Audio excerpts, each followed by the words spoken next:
Well, a lot of questions arise as we inch closer to the beginning of winter here within the valley, and that question that comes up again and again, will this winter be as bad as last year? Storm Team 10 meteorologist Lindsey Monroe has analyzed the latest weather models and is ready to unveil her winter weather forecast for the upcoming season. Will it be as bad as last year? Let's start there. Last year, it was brutal to say the least. Central Indiana set a new record for the snowiest winter season in recorded history. Terre Haute doubled our normal snowfall total by receiving just over 40 inches of snow from December through February, with the bulk of that snow falling in January. We picked up 22.6 inches of snow in January alone. That exceeded our average snowfall total for the season of 22 inches. And how about those temperatures? The thermometer dropped below zero 14 times from December through February, with the coldest temperature recorded dropping to 16 below on February 11th. To answer the question, will it be as bad as last year? Simply, the answer is no. Global influences on a winter season are setting up differently. Last year, we were in a near neutral or very weak La Nina pattern. This year, a weak El Nino is shaping up.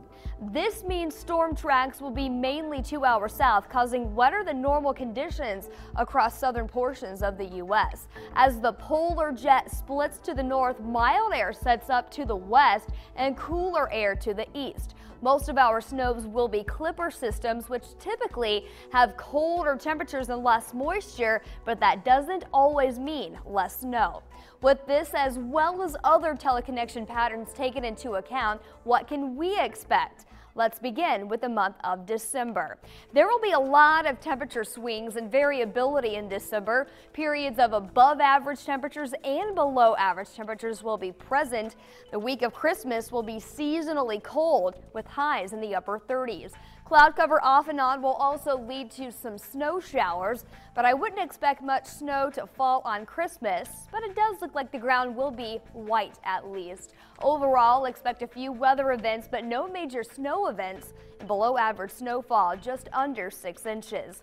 Moving on to January, this is when we'll really start to feel old man winter. While the month starts out with slightly warmer than average temperatures, we'll see a quick drop off. Colder air arrives for the second week, and our first and perhaps only sub-zero temperatures of the season will be around the second or the end of that week. It looks like we'll have one major snow toward the end of the month, and this will take January's snowfall total up, looking at 15 to 20 inches of snow, which is typical for a weak El Nino January. Temperatures will also end up cooler than average with up to 5 below zero days. February, just when we'll be ready for spring, winter strikes back. An ice event will be possible during the first part of the month, but the pattern stays quiet and warms up slightly after that.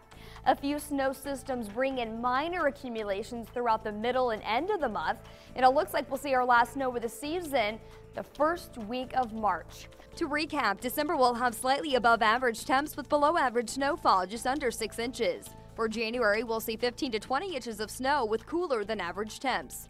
Look for near normal snowfall totals of 5 to 10 inches in February with below average temperatures. And for the season, above average snowfall is projected ranging from 25 to 35 inches with slightly below average temperatures. With photojournalist Gary Bryan, I'm Lindsey Monroe, Storm Team 10.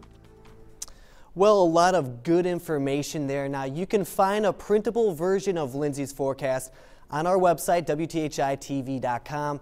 Make sure to join us again tomorrow evening as meteorologist Kevin Orpert will unveil his winter weather forecast.